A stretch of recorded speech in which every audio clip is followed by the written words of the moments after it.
I walked out before they served the main course. And what happened in the parking lot afterward gave me back something I didn't know I'd been slowly losing for years. My name is not important. What matters is that I'm 51 years old. I've spent the last 23 years working as a site supervisor for a mid-sized construction company outside of London, Ontario, and I almost married into a family that made me feel like I should apologize for every good thing my father ever was. My father's name is Edmund. He's 68 now. He grew up in Sudbury, the son of a Finnish immigrant who came to Canada in the early 60s with $40 in a suitcase and got work at the nickel mines. My father did not follow his father underground. He became an electrician. He worked residential, then commercial, then industrial. He built his life the same way he wired a panel. Carefully, methodically, no shortcuts. He drove the same pickup truck for 11 years. He wore the same brand of work boots he'd worn since I was in middle school. He didn't talk much at parties. He liked hockey, lake fishing, and the crossword puzzle in the Saturday paper. He was the best man I knew. Her name was Carolyn. We met through mutual friends at a Canada Day barbecue in 2019. She was smart, ambitious, funny in that dry way that takes a second to land. She worked in pharmaceutical sales, traveled a lot, had an apartment in a nice part of Kitchener, with a view she'd mention casually in conversation. I liked her immediately and probably too much. We dated for a year and a half before I proposed, and I proposed because she made me feel like the future was a real place, instead of just something that was going to happen to me eventually. Her family was different from mine. Her father, Richard, had made money in commercial real estate. Not Toronto money, that kind of generational money that people in Ontario talk about in a specific tone, like they're describing a weather system. He'd grown up in Oakville, gone to Western, built a portfolio over 30 years, and now lived in a house in Ancaster that had a name. Not an address, a name. They called it Whitmore. I am not making that up. Her mother, Sylvia, did not work. What she did instead was manage the house, the social calendar, the image. She was pleasant to your face in a way that made you aware, distantly, that pleasantness was a tool she'd picked up and put down as needed. She volunteered with a local arts foundation. She had opinions about wine regions and interior design, and the correct way to fold a linen napkin. She hugged you when she greeted you, and the hug told you nothing. The first time I brought my father to meet them, a Sunday dinner at Whitmore, late October, still warm enough to sit on the terrace. I watched my father wipe his hands on his pants before shaking Richard's hand. Not because they were dirty, just habit. 30 years of habit. I saw Sylvia notice it. I saw the small recalibration in her eyes. And then I talked myself out of what I had just seen. That's the thing about wanting something badly. You get good at talking yourself out of what you see.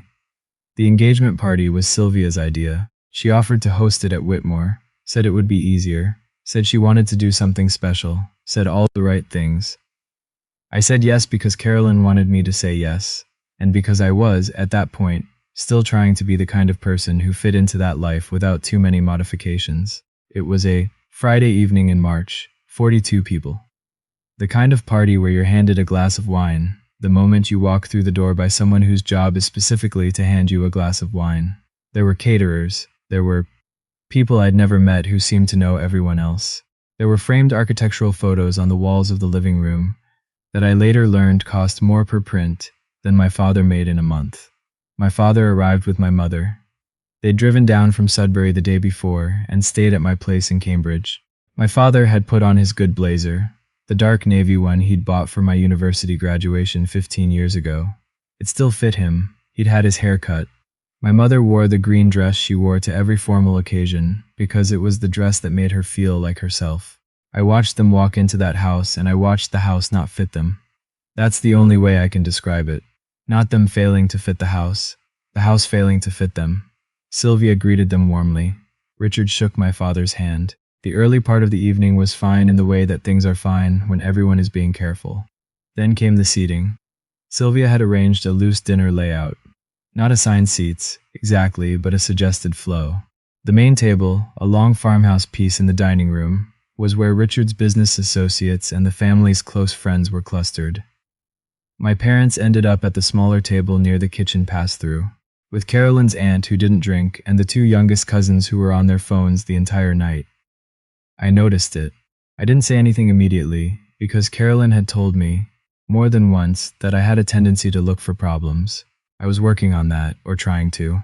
I told myself the seating was incidental. I told myself I was reading too much into it. My father didn't complain. He poured my mother a glass of sparkling water, pulled out her chair, and sat down like a man who was entirely comfortable with himself, regardless of the room. I went over to them twice during the appetizer course. Each time, Sylvia materialized at my elbow within minutes, with someone she needed to introduce me to. A colleague of Richard's, a neighbor from down the road, a woman who sat on the board of the Arts Foundation. Each time I was pulled back into the main dining room, and each time I let it happen. About an hour into the evening, I was standing near the fireplace with a glass of red wine I wasn't drinking, listening to one of Richard's golfing friends talk about a course in Muskoka, when I heard something from the far end of the room. Two voices, close together. One of them belonged to Sylvia. I didn't catch the full sentence, but I caught enough. 3 words. Said quietly, almost conversationally, in that tone people use when they think they're only being heard by the person they're talking to. Not our kind. I set my glass down on the mantelpiece. The golf story continued behind me. I walked toward the kitchen doorway, and as I got closer, I heard Sylvia say something to the woman beside her. A friend of hers, someone I'd met twice, about the table near the kitchen, about how she'd done her best with the arrangement, about how some things were just difficult to blend. The woman beside her said something I couldn't make out. Sylvia said quietly but clearly, "You can see what I mean, though." She was looking in the direction of my parents' table. I stood in the doorway for a moment. My father was in the middle of saying something that made my mother laugh. He had his elbow on the table. He was comfortable. He had no idea. I turned around and found Carolyn near the drink station. I pulled her a few feet away and told her quietly what I had just heard. I kept my voice flat. I told her exactly what her mother had said and what I thought it meant. Carolyn looked at me for a moment. Then she looked past my shoulder toward where her mother was standing. Then she looked back at me and said, "She's just anxious about the party going well. You know how she gets." I said, "That's not what that was." She said, "I think you might be misreading it." She said it the same way she always said it, gently, carefully, like she was correcting a mistake in a spreadsheet. I went back to the main table. I sat down. I picked up a fork I didn't use. Around me, the party continued. The easy laughter, the clinking of glasses, the catered food arriving in careful little portions.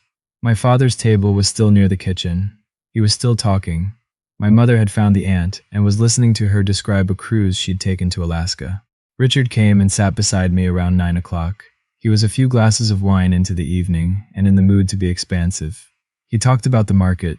He talked about a property he was developing near Hamilton. He talked about the kind of future he imagined for Carolyn, and by extension, for us. He was not unkind. He was generous in the way of a man who has decided you are a project he's willing to take on. At one point he said, tilting his glass slightly toward my parents' table, "Your father, he's a tradesman, yes?" I said yes. He nodded slowly.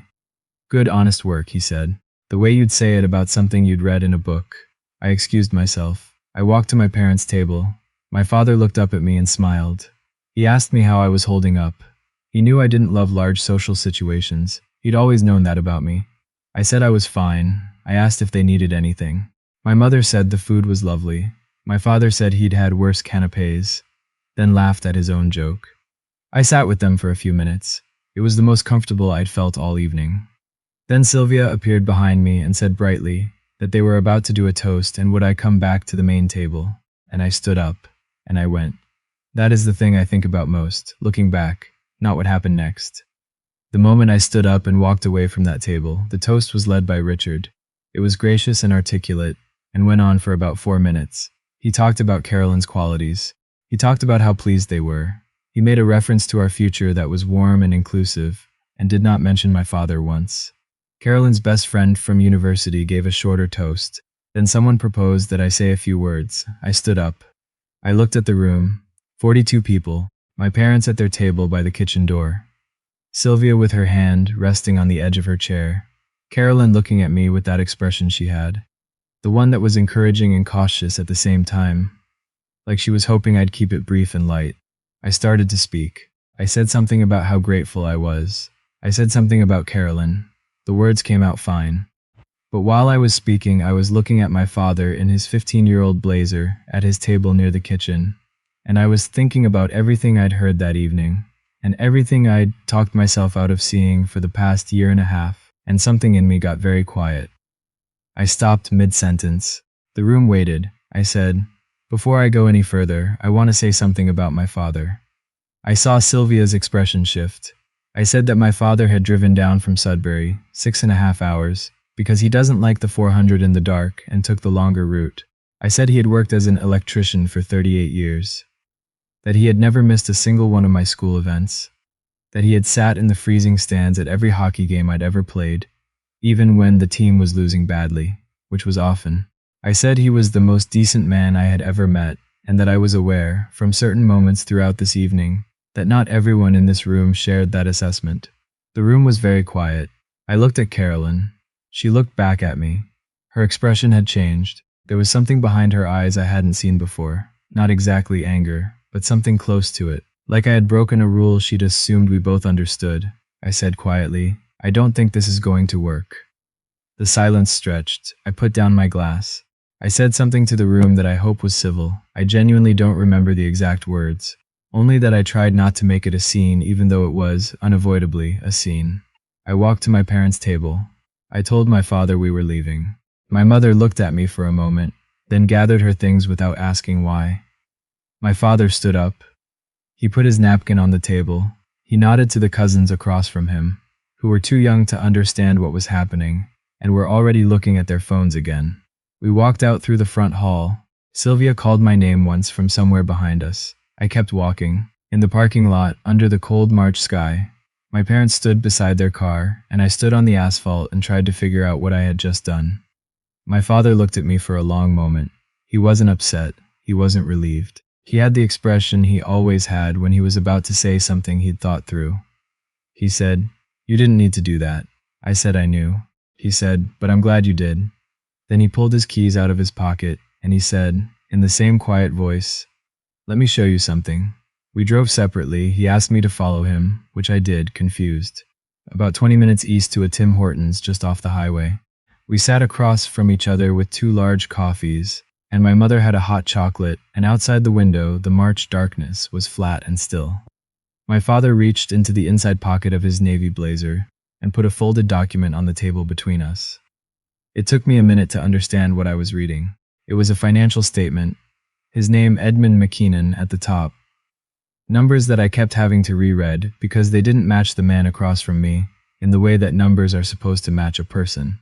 He had been investing quietly since the mid-90s, index funds, a few property purchases in Sudbury and the soul that he'd bought and held and sold at the right times, a modest inheritance from my grandfather that he'd grown slowly and without drama over 20 years. He had never talked about it. He had kept the same truck and the same boots, the same Saturday crossword, because those were the things he actually wanted. And this part he said slowly, like he'd been waiting a long time to say it to someone. He didn't want me growing up measuring people by what they had. He said he'd planned to tell me eventually. He hadn't planned for it to be in a Tim Hortons at 10:15 on a Friday in March. But here we were. My mother was watching me with both hands around her hot chocolate. I looked at the numbers again. I looked at my father. He said simply, "It was always going to be yours." I didn't say anything for a while. Outside, a transport truck pulled through the parking lot, its lights sweeping across the window, and then it was dark again and quiet. My mother reached over and put her hand on top of mine. I thought about the house in Ancaster with a name. I thought about Richard's tone when he'd said, "Good, honest work," the way you'd describe something historical. I thought about Sylvia's hand on the back of her chair during the toast, and the small recalibration in her eyes on that October evening the first time my father wiped his hands on his pants. I thought about Carolyn's face when I stopped mid-sentence. The rule I'd apparently broken. I didn't feel vindicated. I want to be clear about that, because vindication is a small feeling, and what I felt was larger than that and harder to name. Something closer to clarity. The specific clarity that comes when you realize the thing you've been afraid of losing was never actually yours to begin with. And what you actually had, what had been sitting at that table near the kitchen door all evening in a 15-year-old blazer, was worth more than you'd been treating it. Carolyn called me the next morning. The conversation was careful and unhappy, and lasted about 20 minutes. She said I had humiliated her family. I told her I had been watching her family do something similar to mine for the better part of a year, and had chosen repeatedly to say nothing about it. She said that was different. I asked how. She didn't answer in a way that answered the question. We ended things on the phone. There was no dramatic scene, no final confrontation, no moment of reckoning for anyone. Just two people who had wanted the same thing for a while and then didn't. Richard called me 2 days later. I don't know what he was expecting. Maybe that I'd apologize. Maybe that there was still some negotiation to be had. He said that he hoped I understood that his wife had meant no offense. I said I understood that perfectly. He went quiet for a moment and then said he supposed he could see my point. I thanked him for calling, and that was that. My father and I drove up to his lake property in May, a small piece of land he'd bought in 1998 near Killarney. Nothing on it but a dock and a second-hand fishing boat he'd restored himself over 3 winters. We fished for 2 days. We didn't talk about Whitmore or Carolyn or any of it very much. We talked about hockey. We talked about whether the walleye were running. He told me a story about his father arriving in Sudbury in the winter of 1963 and thinking he'd made a terrible mistake until the spring came. On the second evening, while we were cleaning the catch and the light was going pink over the water, he said, "Your grandfather used to say that people show you who they are slowly, on purpose, so you have time to decide if you're okay with it." I thought about that for a while. "Were you?" I asked him. "Okay with how they were." He shook his head once without looking up from the fish. "Doesn't matter what I thought," he said. "Only mattered what you decided." I rinsed my hands in the bucket and looked out at the water, and understood that the 4 words he'd said to me in that parking lot, "I'm glad you did," had been, in the way of everything my father said, exactly enough. Not a lecture, not a lesson. Just a man telling his son the truth with the lights off and the cold coming in and no audience to perform it for. I am still not certain I handled any of it perfectly, but I know I walked out of the right door, and I know which table I should have been sitting at all evening. I think about that dock sometimes. The pink light on the water, my father standing beside me, not needing to say anything else.